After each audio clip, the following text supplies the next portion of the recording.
It's day 16 of my 90-day hike across New Zealand on Te Araroa. Still heading towards Auckland right here, so let's get into it. Well, I'm back on the trail. Yesterday was pretty bleak. Tom's foot was in a ton of pain.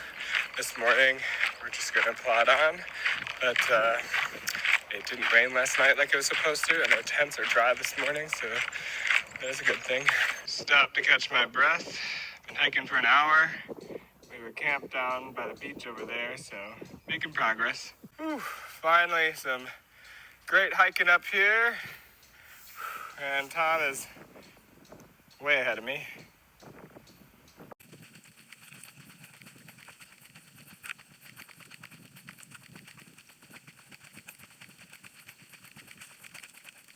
Just when I think today was going great and I was hiking along, found out we were 1.5 kilometers on the wrong trail.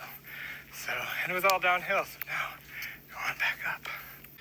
Well, of course, it poured rain on us, and now we're walking on a little bit of road. Tom is having a horrible time, so how are you feeling?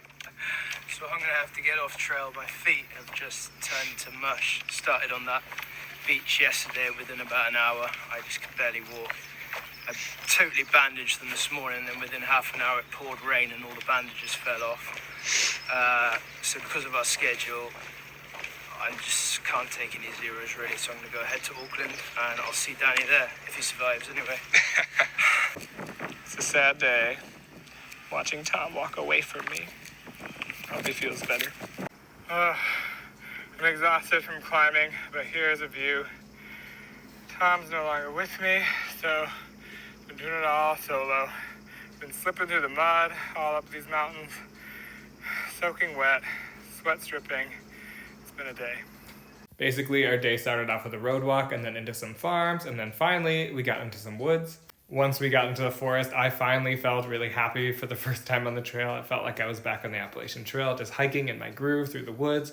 Unfortunately for Tom, he was not feeling that way. Basically, we've been cruising right along because Tom only had about 100 days he could be in New Zealand before he had to go home for work, so we were really trying to finish the trail pretty fast, but that pace was just too much for him, and his feet were killing him, and he sadly had to get off trail. I continued on solo for a daily total of 40 kilometers or 24.9 miles, so I finally reached 500 kilometers out of the total 3,000 kilometer trek, but follow along and let's see if Tom rejoins me on the trail.